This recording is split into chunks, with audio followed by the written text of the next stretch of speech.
નમસ્કાર. આવરે વરસાદ, ઢેબરિયો વરસાદ, ઊની ઊની રોટલી અને કારેલાનું શાક. આપણે નાના હતા ત્યારે વરસાદની આતુરતાથી રાહ જોતા જોતા આ ગીત ગાતા હતા. ચાતક નજરે વરસાદની રાહ હંમેશા જોવાતી રહે છે. કાગ ડોળે આ રાહ સૌથી વધારે જગતનો તાત ખેડૂત જોતો હોય છે. પરંતુ ચોમાસું ગુજરાતમાં આવ્યું અને ફરી પાછું ખોખો આપીને ગાયબ થઈ ગયું. ચોમાસાએ બ્રેક લઈ લીધી, ચોમાસાની રફતાર થંભી ગઈ અને રાહ જોવા માંડી કે હવે પાછું ચોમાસું ક્યારે આવશે. જે રીતે કહેવામાં આવ્યું કે હવે 2 થી 3 દિવસમાં ફરી પાછું ચોમાસું સક્રિય થશે, પરંતુ અત્યારે એક ટફ પસાર થવાને કારણે, વરસાદી ટફને કારણે ગુજરાતના કેટલાક એવા વિસ્તારો છે કે જ્યાં વરસાદ સારો એવો વરસવાનો શરૂ થઈ ગયો છે. ક્યાંક હેલીના રૂપે તો ક્યાંક ઝાપટાના રૂપે. સૌથી પહેલા આપણે વાત કરીશું દ્વારકાની. સૌરાષ્ટ્ર અને દક્ષિણ ગુજરાતના કેટલાક પંથકોમાં સારો એવો વરસાદ આજથી શરૂ થઈ ગયો છે. અચાનક જ આજે વરસાદી વાતાવરણ જોવા મળ્યું, વાતાવરણમાં પલટો આવ્યો. દ્વારકાની સૌથી પહેલા આપણે વાત કરીશું. દ્વારકા જિલ્લાના ખંભાળિયામાં બપોરે 4 જ કલાકની અંદર 7.5 ઇંચ વરસાદ ખાબક્યો અને દ્વારકાને ગમરોળી દીધો. આ વરસાદે મેઘરાજા મહેરબાન થયા છે. ખંભાળિયાના મુખ્ય માર્ગો પર પણ પાણી વહેતા થયા છે. તો સોની બજાર સહિતના વિસ્તારોમાં પણ પાણી જોવા મળ્યા અને જેની આતુરતાથી રાહ જોવાઈ રહી હતી એ મેહુલીઓ આવી પડતા અત્યારે ખેડૂતોમાં ખુશીની લાગણી પ્રસરી છે. તો વાવણી લાયક વરસાદ થઈ રહ્યો છે, તેના કારણે હવે આવતીકાલથી કેટલાક વિસ્તારોમાં વાવણી પણ ખેડૂત શરૂ કરી દેશે. તો આ દ્વારકાની આપણે વાત કરી અને આવા જ દ્રશ્યો પોરબંદરમાં પણ સામે આવી રહ્યા છે. પોરબંદરના પણ શહેર અને ગ્રામ્ય પંથકમાં બંનેમાં સારો એવો વરસાદ શરૂ થઈ ગયો છે. એમજી હોય કે એસવીપી રોડ હોય ત્યાં વરસાદી પાણી પણ ભરાઈ ગયા હતા. ખુશખુશાલ તો છે જ લોકો, કારણ કે અસહ્ય ઉકળાટ અને તાપનો સામનો કર્યા બાદ આખરે આ કંચન સમૂહ સોનું વરસી રહ્યું છે આકાશમાંથી. પરંતુ વરસાદ સામે ક્યારેય કોઈ ફરિયાદ ન હોઈ શકે. વરસાદ સામે લોકોને ક્યારેય કાંઈ રાહ હોવ જ ન શકે, કારણ કે વરસાદની તો રાહ જોવાતી હોય છે. પરંતુ ફરિયાદો હોય છે એ તંત્ર સામે, એ અધિકારીઓ સામે, એ કર્મચારીઓ સામે, જેમના કારણે લોકો અત્યારે હાલાકીમાં મુકાતા હોય છે. હજુ તો પહેલો જ વરસાદ છે ને લોકો હાલાકીમાં મુકાઈ ગયા છે, મુશ્કેલીમાં મુકાઈ ગયા છે, કારણ કે વરસાદી પાણી ભરાઈ ગયા છે. છાયા ચોકી વિસ્તારમાં વરસાદી પાણી ભરાઈ ગયા. ચોકી રોડ પર પાણી ભરાઈ જતા વાહન ચાલકોને હાલાકીનો સામનો કરવો પડ્યો અને પ્રી મોન્સૂનની કામગીરીના દાવાનો અહીં ફિયાસ્કો થતો નજરે પડ્યો. ચોકી રોડ પર તો મકાનોમાં પાણી પણ ઘૂસી ગયા. લોકોએ જાત મહેનતે પાણીનો નિકાલ કરવા માટે મહેનત કરવી પડી.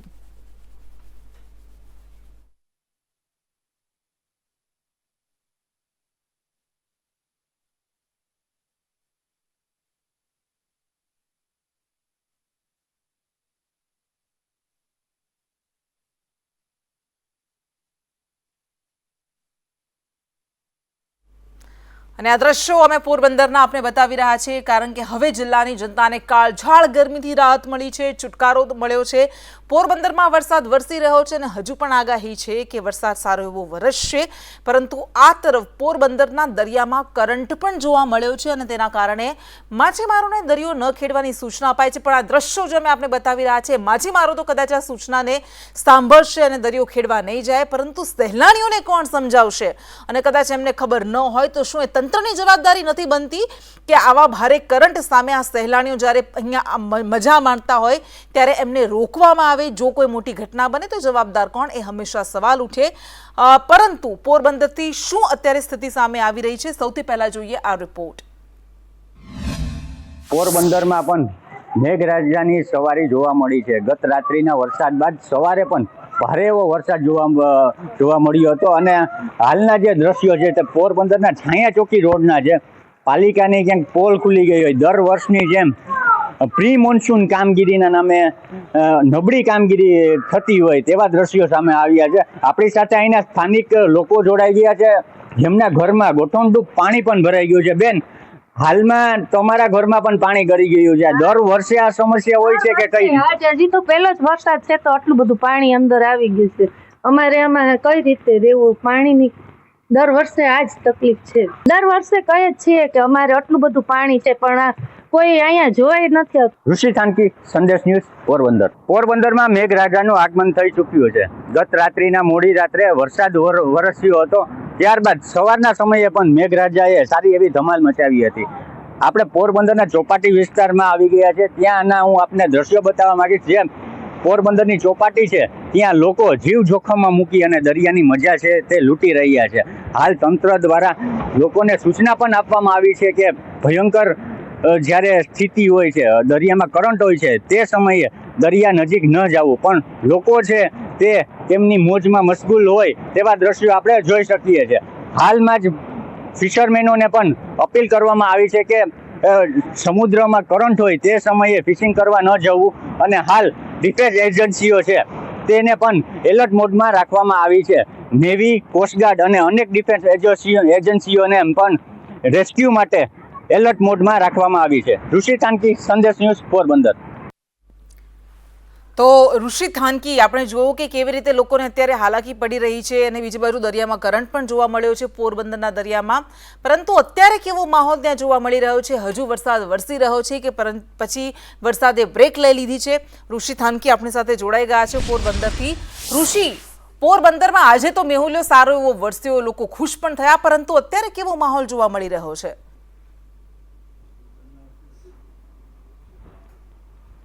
શ્રી કૃષ્ણ, વાત કરવામાં આવે તો ગત રાત્રિએ મેઘરાજાનું આગમન થયું હતું. બાદમાં સવારના સમયે સારો એવો વરસાદ વરસી ચૂક્યો હતો, પરંતુ હાલ વરસાદે વિરામ લીધો છે અને જે વિરામ બાદ વરસાદનો જે ઉકળાટ છે તેને લઈને ગરમીનો માહોલ છે તે ફરી શરૂ થઈ ગયો છે અને આ ગરમીથી લોકો ત્રાહિમામ પોકારી ગયા છે.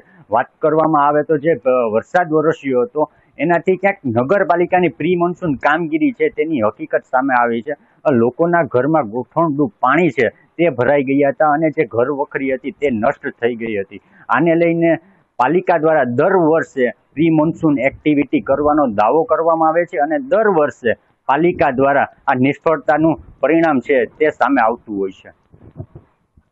બિલકુલ ઋષિ, આભાર આપનો અમારી સાથે જોડાવા માટે. અને સૌરાષ્ટ્રમાં દ્વારકામાં આપણે જોયું, પોરબંદરમાં જોયું, અને હવે વાત કરીએ જૂનાગઢની. ગઈ વખતે આપણે જોયું હતું કે કઈ રીતે વરસાદે જૂનાગઢને ગમરોળ્યું હતું અને જૂનાગઢને પૂરની સ્થિતિનો પણ સામનો કરવો પડ્યો હતો, જે રીતે તબાહી મચી હતી. પરંતુ અત્યારે જૂનાગઢ વાસીઓ સારા વરસાદની આશ રાખીને બેઠા છે, સારા વરસાદની. અને જૂનાગઢ શહેરમાં પણ વરસાદ વરસ્યો. અસહ્ય ઉકળાટ બાદ ધીમી ધારે વરસાદ વરસવાનો શરૂ થઈ ગયો હતો, જેના કારણે શહેરના મુખ્ય માર્ગો પાણી થઈ ગયા હતા અને હજુ પણ વરસાદની આગાહી કરવામાં આવી છે જૂનાગઢમાં. અને અમરેલીના પણ દ્રશ્યો આપણે બતાવીશું. અમરેલીમાં પણ કંઈક આવી સ્થિતિ જોવા મળી રહી છે, આવો જ માહોલ જોવા મળી રહ્યો છે. અમરેલી જિલ્લાના બાબરા અને આજુબાજુના પંથકમાં વરસાદ વરસ્યો. ધારી શહેરના કેટલાક વિસ્તારોમાં પણ વરસાદ ખાબક્યો હતો. અમરેલીના બાબરા અને ધારી બંનેમાં વરસાદી ઇનિંગ શરૂ થઈ ગઈ છે.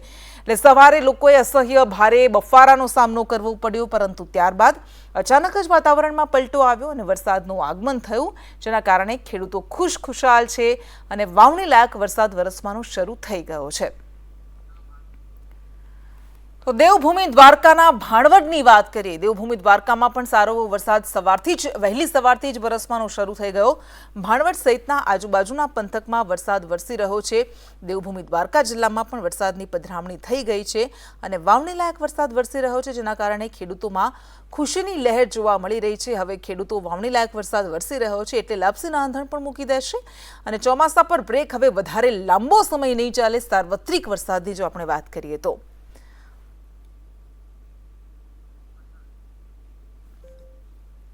અને દક્ષિણ ગુજરાત, માત્ર સૌરાષ્ટ્રમાં જ વરસાદ વરસી રહ્યો છે એવું નથી. દક્ષિણ ગુજરાત કે જ્યાંથી ચોમાસું પ્રવેશ્યું ગુજરાતમાં, આ દક્ષિણ ગુજરાતમાં પણ વરસાદી માહોલ જામ્યો છે. દક્ષિણ ગુજરાતના વલસાડ જિલ્લાના ગ્રામ્ય પંથકમાં વરસાદ વરસી રહ્યો છે. પારડી, વાપી, કપરાડા સહિતના આસપાસના પંથકમાં વરસાદ જોવા મળ્યો. તો ઉમરગામ અને આજુબાજુના વિસ્તારોમાં પણ વરસાદ વરસ્યો હતો, જેના કારણે વલસાડવાસીઓમાં પણ ખુશી છે, આનંદ છે, હિલ્લોળે ચડ્યા છે, કારણ કે મેઘરાજા મહેરબાન થયા છે વલસાડ પર. અને હવે વાત કરીએ એ રણ પ્રદેશ ગણાતા કચ્છની, જે હંમેશા એવું કહેવાય કે તરસ્યો રહેતો હોય છે, પરંતુ છેલ્લા કેટલાક વર્ષથી કચ્છને પણ મેઘરાજા ગમરોળી રહ્યા છે. કચ્છના મુન્દ્રા તાલુકામાં વરસાદ વરસવાનો શરૂ થઈ ગયો છે. રસ્તા અને ખેતરોમાં પાણી ફરી વળ્યા, જેના કારણે લોકોને હાલાકીનો પણ સામનો કરવો પડ્યો. પરંતુ અત્યારે આ વરસાદને સામે લોકો આ હાલાકીને પણ ભૂલી જઈ રહ્યા છે, કારણ કે ઘણી રાહ જોવાય અને આખરે હવે આ વરસાદ આવી પહોંચ્યો છે.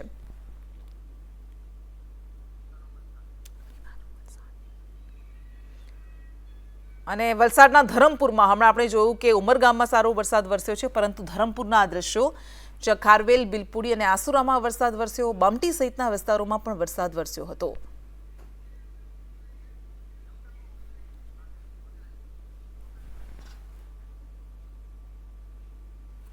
અને વલસાડમાં સારો એવો વરસાદ વરસ્યો છે, પરંતુ સાર્વત્રિક વરસાદ ક્યારે વરસશે, ચોમાસું ફરી પાછું સક્રિય ક્યારે થશે? તો હવામાન નિષ્ણાતો કહી રહ્યા છે કે 3 દિવસ બાદ ફરી પાછું ચોમાસું સક્રિય થશે. આજે પંચમહાલ, દાહોદ અને વડોદરામાં વરસાદની આગાહી કરાઈ છે. છોટાઉદેપુર, નર્મદા, ડાંગ, નવસારી, વલસાડ, તાપી, દમણ, દાદરાનગર હવેલીમાં પણ વરસાદની આગાહી કરાઈ છે. એક ગ્રાફિક્સના માધ્યમથી, મેપના માધ્યમથી પણ અમે આપણે બાજુમાં બતાવવાની કોશિશ કરીશું કે કઈ કઈ જગ્યાએ કયા કયા દિવસે આગાહી કરવામાં આવી છે. તો 17મી જૂને ભરૂચ, સુરત, ડાંગમાં વરસાદની આજે જે રીતે બતાવી રહ્યા છે કે પૂર્વ પટ્ટો છે, મધ્ય પટ્ટો છે ગુજરાતનો, એ વડોદરા હોય, એ પંચમહાલ હોય, એ દાહોદ હોય કે પછી એ છોટાઉદેપુર હોય, એ નર્મદા છે, આ બધા જ જિલ્લાઓમાં આજે વરસાદ વરસી શકે છે. દક્ષિણ ગુજરાતના ડાંગમાં, નવસારીમાં અને વલસાડમાં આજે વરસાદની આગાહી કરવામાં આવી છે. એટલે આ વિસ્તારોમાં આજે સારો વરસાદ વરસશે. તાપીમાં પણ, દમણમાં પણ સારો વરસાદ આજે વરસી શકે છે. ક્યાંક ધીમી ધારે પણ વરસે, ક્યાંક મધ્યમ વરસાદ વરસે, હળવાથી મધ્યમ વરસાદની આગાહી કરવામાં આવી છે. તો 17 જૂને ભરૂચ અને સુરત તેમજ ડાંગમાં વરસાદની આગાહી કરવામાં આવી છે.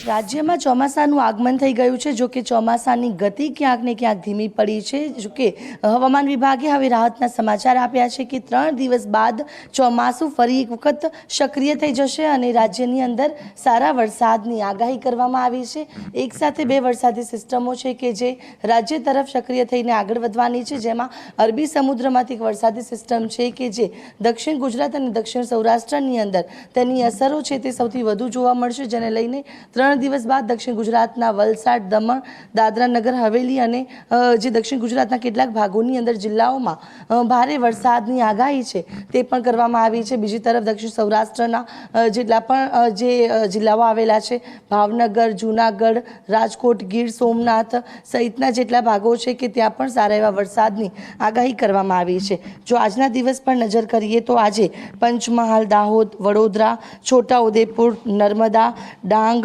નવસારી, વલસાડ, તાપી એટલે કે દક્ષિણ ગુજરાત અને મધ્ય ગુજરાતના અમુક જે ભાગો છે ત્યાં આજે વરસાદની આગાહી કરવામાં આવી છે.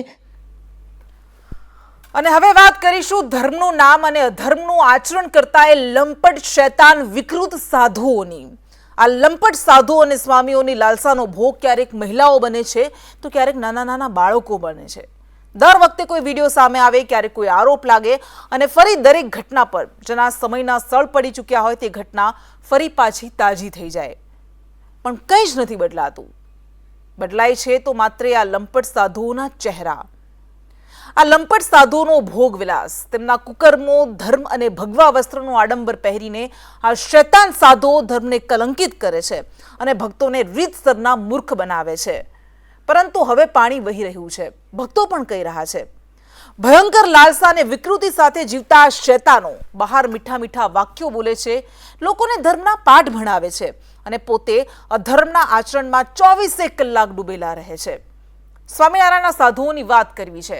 તેમની સામે દુષ્કર્મની ફરિયાદ દાખલ કરાઈ છે. દર થોડા સમયે એક વિડીયો સામે આવે છે જેમાં ક્યારેક કોઈ સાધુને મારતા દેખાડવામાં આવે છે, ક્યારેક કોઈ સાધુનો સગીર સાથેનો વિડીયો સામે આવે છે, ક્યારેક તેમના ભોગ વિલાસના વિડીયો સામે આવે છે, તો ક્યારેક આવા ગંભીર આરોપો લાગે છે. ધર્મ સ્વરૂપ દાસ સ્વામી અને નારાયણ સ્વરૂપ દાસ નામે એક 30 વર્ષની યુવતીએ ફરિયાદ દાખલ કરી છે કે સતત 3 વર્ષ સુધી તેની સાથે દુષ્કર્મ આચરવામાં આવ્યું. આ 2 સ્વામી ઉપરાંત મયુર કાસોદરિયા નામના વ્યક્તિ સામે પણ ફરિયાદ દાખલ કરવામાં આવી છે. અને આ યુવતીએ આરોપ લગાવ્યા છે કે ધર્મ સ્વરૂપ દાસે ફેસબુકથી સૌથી પહેલા મહિલા સાથે મિત્રતા કેળવી હતી અને લગ્નની લાલચ આપી. આ સાધુ છે, સંસારનો ત્યાગ કરીને બેઠેલા છે, પરંતુ તેમ છતાં કોઈ સામાન્ય વ્યક્તિની વાત નથી. આપણે જોઈએ છીએ કે સામાન્ય વ્યક્તિઓ સાથે વારંવાર આવા કિસ્સાઓ સામે આવતા રહે છે કે લગ્નની લાલચ આપીને દુષ્કર્મ કર્યાની ફરિયાદો ઉઠે છે, પરંતુ આ સાધુ છે, આ સ્વામી છે જે પોતાના શબ્દોને બ્રહ્મ વચન તરીકે મૂકે છે અને લોકો તેમને ઈશ્વરની સમકક્ષ મૂકે પણ છે. આ સાધુ સામે લગ્નની લાલચ આપીને દુષ્કર્મ કર્યાની મહિલાએ ફરિયાદ કરી છે. મહિલાએ આરોપ લગાવ્યો છે અને ખીરસરાના ગ્રામજનોએ ધર્મ સ્વરૂપ દાસ સામે આક્ષેપ લગાવ્યા છે કે આ સ્વામી લાગવગનો ઉપયોગ કરીને આખા પ્રકરણને દબાવે છે. ગ્રામજનો શું કહી રહ્યા છે એ સાંભળી લઈએ. એ હકીકત જ એ છે. એની પહેલા અહીંયા શંકરના મંદિરમાં સ્વામીજી એક છોકરીને પૂરી હતી. કેટલો સમય થઈ વાત? એના ઘણા વર્ષ થઈ ગયા. એટલે આવ્યા ને શરૂઆતમાં સ્વામીજી ત્યાં લગભગ 2 કે 3 વર્ષ થયા છે. આવું દુષ્કર્મ જેવું કૃત્ય અહીં સંસ્થામાં થાય તમને કેવું લાગે ગામ લોકોને? ગામ લોકોને આ સ્વામી અહીં રહેવા જ ના જોઈએ. તમારા ધ્યાનમાં આવી કેટલાની ઘટના હશે? આ ત્રીજી ઘટના છે. આ ત્રીજી ઘટના છે તો અત્યાર સુધી કેમ ભાઈ બહાર- સ્વામીજી ગમે એ લાગવગ કરીને બોધું કરી નાખ્યું. છોકરી મંદિરની અંદર હતી જ શંકરની. આ બાબતમાં અમે જો કે કાંઈ જાણતા જ નથી. અમને મીડિયા મારફત ટીવીના અમે જોતા હતા માધ્યમથી અમને એવું જાણવા મળ્યું કે આ ખીરસરા ઘેટિયાની અંદર આ વસ્તુ એક ટીવીના ચેનલમાં આવતી હતી. ક્યારે આવ્યા હતા, લગ્ન કરેલા છે કે નહીં એ અમને કાંઈ ખ્યાલ નથી. કોઈ જાતની અમને કમિટીની અંદર ઈ કોઈ પૂછપરછ થઈ પણ નથી. અમારા સ્વામીના અમે કોન્ટેક્ટમાં જ નથી, તો અમારે તો ક્યાં સ્વામીનો કોન્ટેક્ટ કરવાનો છે? અમે તો બીજું શું કહીએ કે આ સંસ્થા તો અત્યારે આમ છે, ચાલુ છે. મને વિશાલે ઢેલાભાઈ ઉર્ફે એને કીધું કે મંત્રી સાહેબ આવો ને અહીંયા આપણે મીડિયા વાળાની આવ્યા છે અને માણસો ગામના આવ્યા છે, તો એના અનુસંધાને હું અહીંયા. આ ખરેખર તો હોવું ન જોઈએ. જો ખરેખર જો સ્વામી દોષિત હોય તો એની સજા થવી જોઈએ, અને જો નિર્દોષ હોય તો કોર્ટ ન્યાય કરશે જ. અમે તો બીજું શું કહી શકીએ? જો એમ નહીં, ટ્રસ્ટ તો બીજું હું હજી અમારી મિટિંગ નથી થઈ. અમારે જે મિટિંગ બોલાવવાની છે, અમે વ્યવસ્થાપક કમિટીમાં ઘણા વ્યક્તિ હોય ને એ બધા ભેગા થાય અને નિર્ણય જે કરે એ શિરોમાન્ય રહે ને. અને હવે તો હરિભક્તો પણ બરાબરના કંટાળ્યા છે. કહી રહ્યા છે કે આ લંપટ સાધુઓને બહાર કરો, નહીતર આપનો સંપ્રદાય એક ખરેખર એક મજાક બની ગયો છે અને હજુ એ મજાક બનતો રહેશે.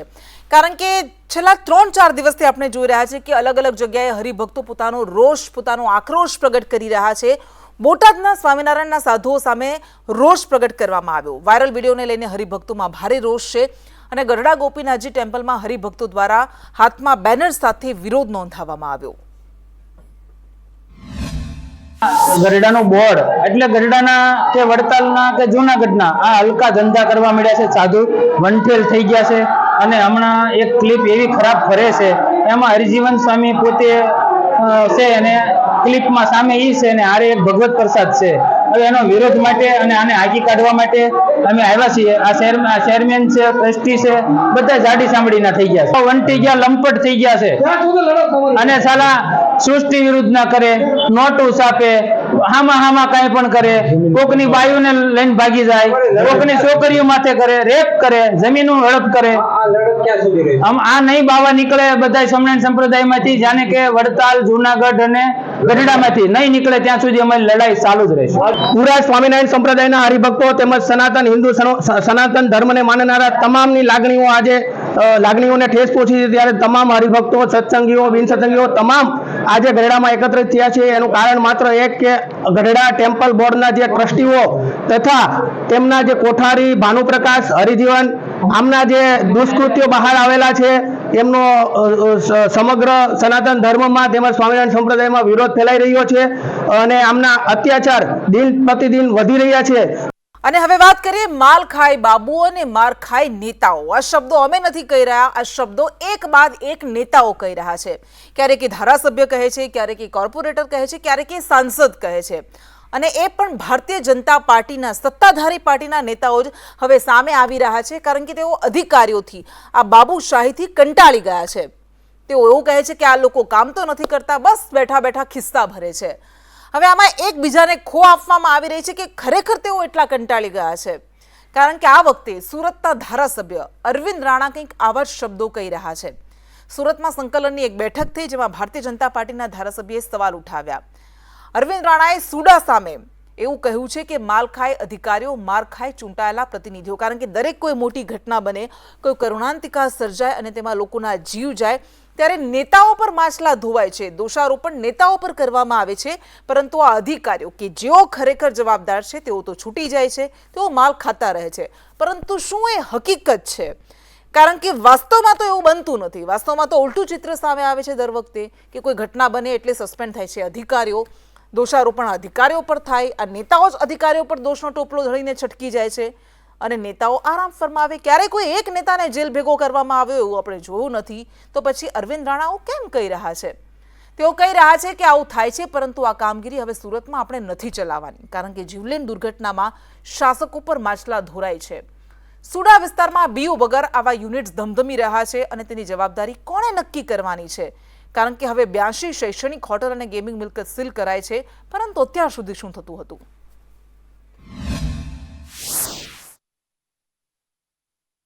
સામે આવ્યો, શું કહેશો?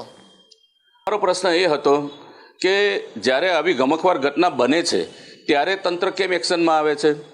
જ્યારે Gujarat town planning and urban development act જે છે એ એક્ટની કલમ પ્રમાણે સુડા વિસ્તારની અંદર સુડાના જે અધ્યક્ષ છે એની જવાબદારી ફિક્સ થઈ છે અને એ જવાબદારી એમની નક્કી થઈ છે કે સુડા વિસ્તારની અંદર જે કોઈક મિલકતો બને છે, જે કોઈક મિલકતો બને છે એની પર નિયંત્રણ રાખવાની જવાબદારી એક કોમ્પિટન્ટ ઓથોરિટી તરીકે કારોબારી અધ્યક્ષ તરીકે સુડા આપણે કોર્પોરેશનના કમિશનર માનનીય શ્રી કમિશનરની છે. તો જ્યારે કમિશનરશ્રીની આ સત્તા છે, આ જવાબદારી છે, તો એ જવાબદારી અને સત્તાનો ઉપયોગ એમને કરવો જોઈએ. પરંતુ જ્યારે આવા ગમખવાર ઘટના બને છે ત્યારે જ આવી રીતે એક્શન લે છે અને સામાન્ય લોકો જ્યારે પરેશાન થતા હોય છે.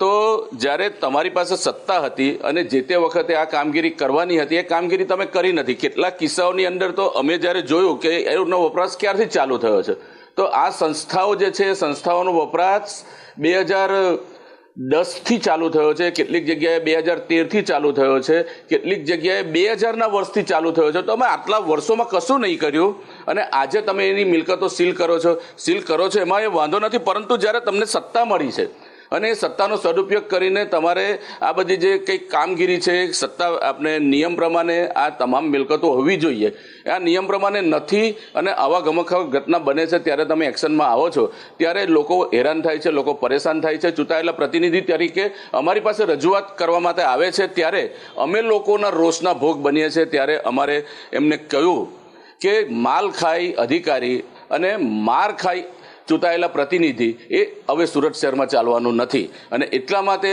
સુડા વિસ્તારની અંદર આવી જેટલી પણ કોઈ મિલકતો છે કે જે આવી ગેરકાયદેસર બની હોય અથવા તો જેને તમે સીલ મારી છે એના જવાબદાર જે વ્યક્તિઓ છે, જવાબદાર અધિકારીઓ છે, એની પર પહેલાં પગલાં લો અને એ પગલાં લો એની જાણકારી સાથે તમે આવનારી સંકલન સમિતિમાં આવો એવી અમે માહિતી માંગી છે. કોની જવાબદારી રહી છે સાહેબ આમાં? મેં તમને કહ્યું ને કે સુડાના કારોબારી અધ્યક્ષ એ મ્યુનિસિપલ કમિશનર છે અને સુડા વિસ્તારની અંદર જે કોઈક બાંધકામની પ્રવૃત્તિ થાય છે એ બાંધકામની પ્રવૃત્તિ કાયદેસરની થાય, કાયદા પ્રમાણે થાય, એની ઉપર કાયદા પ્રમાણેનું નિયંત્રણ કરવાની એની સંપૂર્ણ જવાબદારી અને સત્તા ગુજરાત ટાઉન પ્લાનિંગ અને અર્બન ડેવલપમેન્ટ એક્ટ અને GDCR જે છે એના પ્રમાણે કોમ્પિટન્ટ ઓથોરિટી એ સુરત મ્યુનિસિપલ કોર્પોરેશનના કમિશનર એ સુડાના અધ્યક્ષ તરીકે જ્યારે છે ત્યારે એમની વ્યક્તિગત જવાબદારી આવે છે કે એમના ખાતાના અમલદારી જે કરનારા અધિકારીઓ છે એની ઉપર એક્શન લેવામાં આવે. અજીત પટેલ સાથે મનીષ પરમાર, સંદેશ ન્યૂઝ, સુરત.